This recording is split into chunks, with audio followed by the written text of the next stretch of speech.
Ladies and gentlemen, welcome to a very special episode of Closing Again. I don't know if you realize this, but September means 7. October means 8. Follow me? November means 9. December means 10. Wait. So how do we get July and August? Well, that's because of Julius Caesar and Augustus Caesar. Let me tell you why Julius Caesar named July. Okay, look, if you guys learn something, you gotta get a taco bar. All right? If you guys learn something, you gotta order a taco bar for 4th of July. No, if you like that you learned something cool, you don't have to get one. But I'm just saying, if you like this video, please come by the restaurant and eat, or at the very least, order a taco bar for 4th of July, all right? So check it out. This is a recreation of the Battle of Alesia. This takes place in 59 BC. And I'm gonna give you a little breakdown what you're looking at. This Tapatio is Julius Caesar. This shot glass is Mark Antony. These is the Roman Legion. The dots are archers. The X's are soldiers. The slices right here are cavalry. Up here is the Gallic tribe leader Vercingetorix. So right now, let me set the stage. Julius Caesar was the proconsul, which means he was the governor of Gaul. Basically, he was conquering Gaul. Unofficially, kind of officially, whatever. But the point is, whenever you were the proconsul, whenever you were a governor, how you made your money was through conquering, was through annexing, was through making money for your soldiers and for yourself and bringing glory to Rome.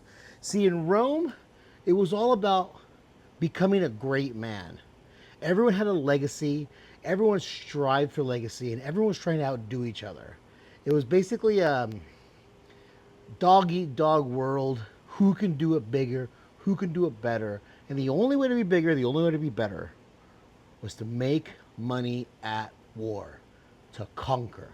Okay? So, Caesar had been running around Gaul, taxing all the tribes, doing all these things, these tribes. So finally, all the tribes united under one king, one tribe leader, Vercingetorix.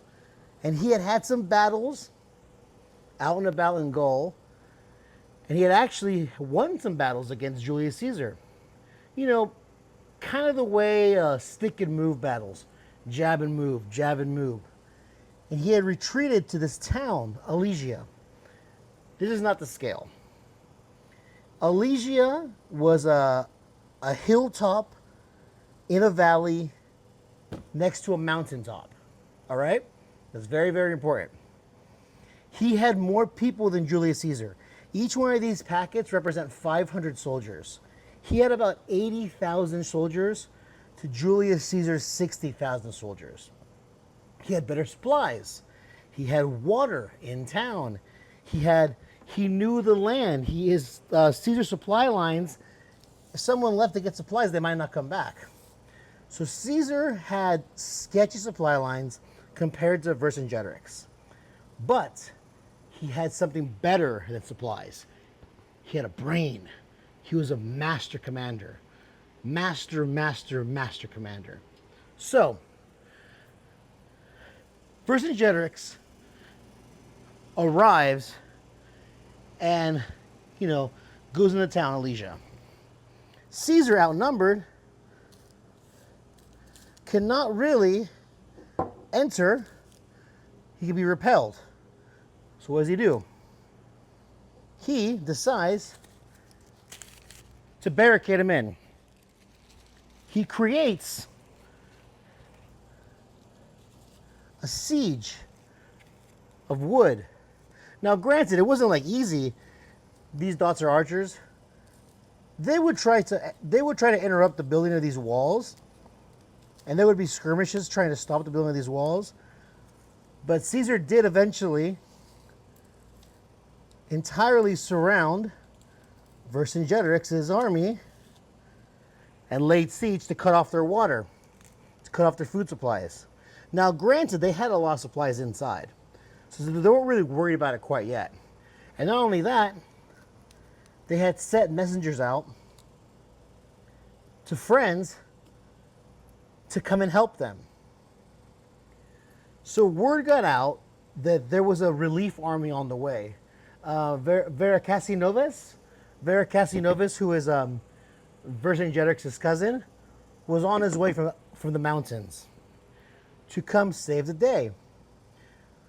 So you're faced with this issue where you have less supplies, you have less men. You probably have better trained men, but you do know armies are coming. Big armies are coming. What do? Well, after he barricaded them in, and mind you, these barricades, these walls, they're 2 stories high. Remember, this is not the scale. This is a small city. These walls are 2 stories high with palisades, turrets. You could even ride horseback on top of these walls. I mean, maybe just single file horseback, but at the same time, it was still single file. You could get around these walls without touching the ground. He builds another barricade around. So now, not only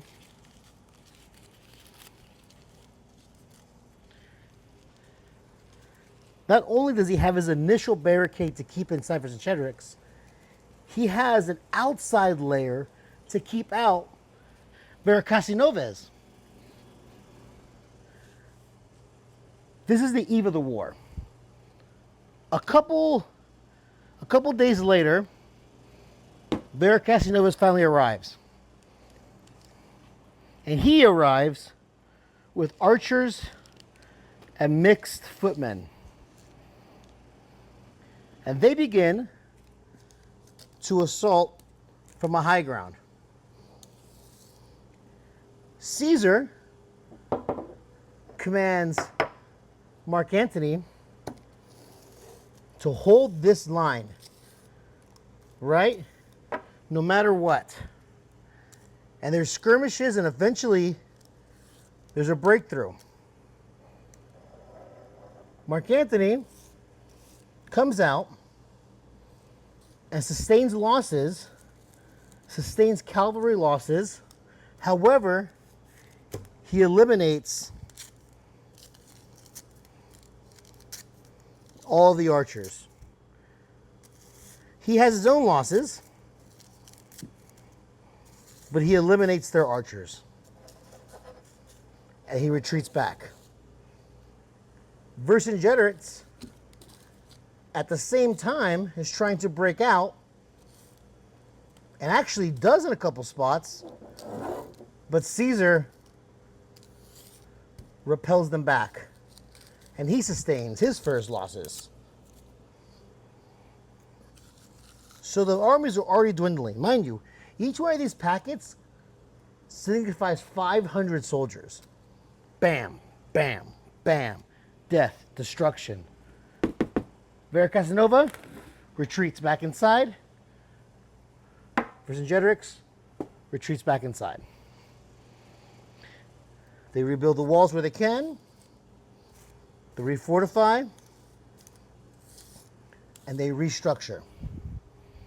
Now, there are more attempts to attack the outside at different spots.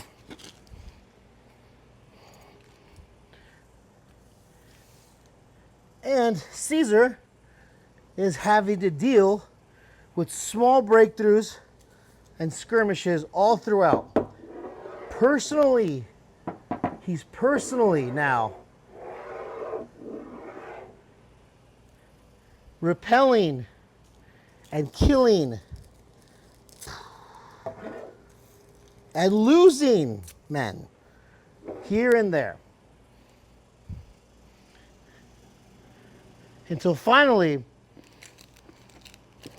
a mixed force of Vera Casanova, loyal tribesmen, footmen, but very importantly, no high-level archers break through the line. Now this is where Mark Antony does the stuff of legends. He retreats his soldiers, kind of jabbing with their archers.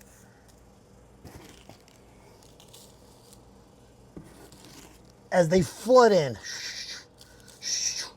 jabbing, going back, retreating, jabbing, going back, retreating, jabbing, going back, retreating, jabbing, going back. At that same time, Vercingetorix finally gets brave, decides to break through.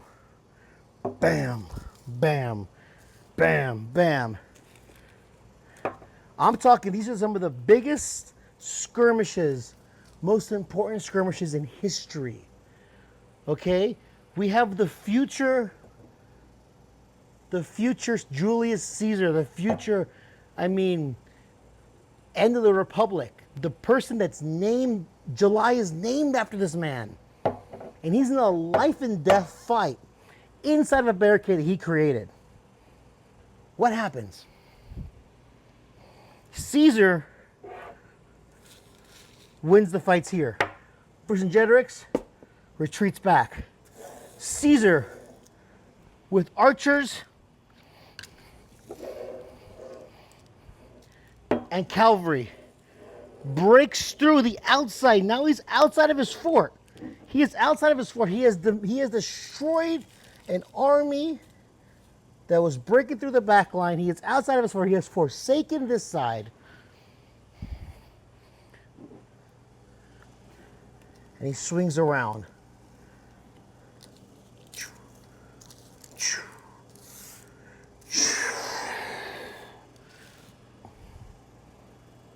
Vera Casanova, dead. Caesar comes in. Through the wall, the Vera Casanova broke in. They pincer him. The loyal Gauls, dead. Mark Antony holding the line, holding the freaking line. Right here, holding the line, is an anvil. And Caesar comes as a hammer and destroys the last of the reinforcements. Vercingetorix tries to break out, leading men to their slaughter. And Caesar, Mark Antony reunite. They have lost men. They have lost 10, 15,000 men, but they have won the battle. The next day, Vercingetorix surrenders.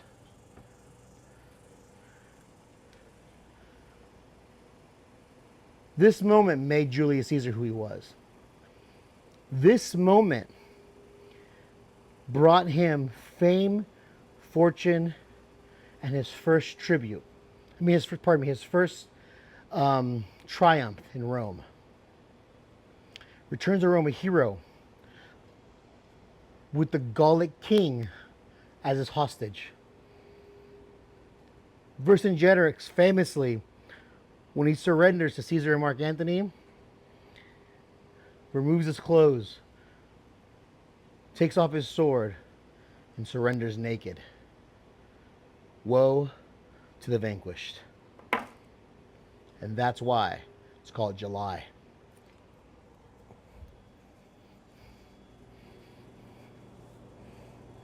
Come order a taco bar. See you soon.